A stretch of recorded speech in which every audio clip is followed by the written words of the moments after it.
ஒரு புதிய தலைமை தமிழ்நாட்டுக்கு வேணும் அப்படிங்கிறது எல்லாருடைய மனநிலையிலும் இருக்குது. இதை வச்சா நாங்கள் 34% சொல்கிறோம். இன்றைக்கி 34% நீங்கள் இன்டர்னலாக சர்வே பண்ணியிருக்கீங்க. சர்வே பண்ணால் 34% இருக்குது. 34% வாக்குகள் உங்களுக்கு இருக்குது அப்படின்னு நீங்கள் சொல்கிறீங்க அப்படின்னா எத்தனை சீட்டுகளாக மாறும் அப்படின்னு கேட்குறேன். எத்தனை பேர் அதில் கேண்டிடேட்டாக எலெக்ட் ஆகி எம்எல்ஏவாக அசம்பிளிக்கு போவாங்க? இந்த பொதுவாக வந்து ஓட்டர் ஐடியை பொறுத்தளவுக்கு வந்து நாங்கள் இன்னைக்கு வரைக்கும் 1,28,00,000 பேர் என்ட்ரி ஆகிட்டாங்க. எப்படிங்க? ஓட்டர் ஐடி இருக்கிறவங்க எல்லா கட்சியிலும் இருக்குது. உறுப்பினர் சேர்த்துறது வேறு, அது வேறு. ஓட்டர் ஐடி இருந்தால் மட்டும்தான் என்ட்ரி ஆகுது. இப்போ எல்லா கட்சியுமே அந்த மாதிரியான ஒரு டேட்டா சொல்கிறாங்க.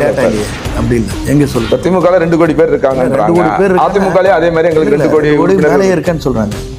ஒரு ஃபார்ம் கொடுக்குறோம், அதில் யார் வேணால் பேர் எழுதிக்கலாம், என்ட்ரி போட்டுக்கலாம். ஒரே ஓட்டரில் ஸ்விட்ச் பார்த்து 100 பேர் எழுதலாம். இது வேறு.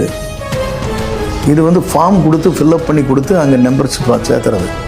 எல்லாரும் பெருமுயற்சி எடுத்து கட்சியில் எவ்வளோ பேர் சேர்ந்துருக்கன்னு ஒரு ஃபிகர் காட்டுறது. ஆனால் இதில் அப்படி கிடையாது.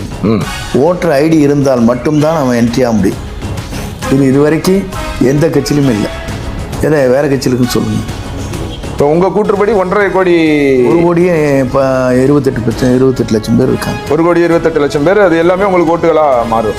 100% ஓட்டர் ஐடி இருக்குதுன்னு இதில் என்ட்ரு ஆகிறாங்க. 1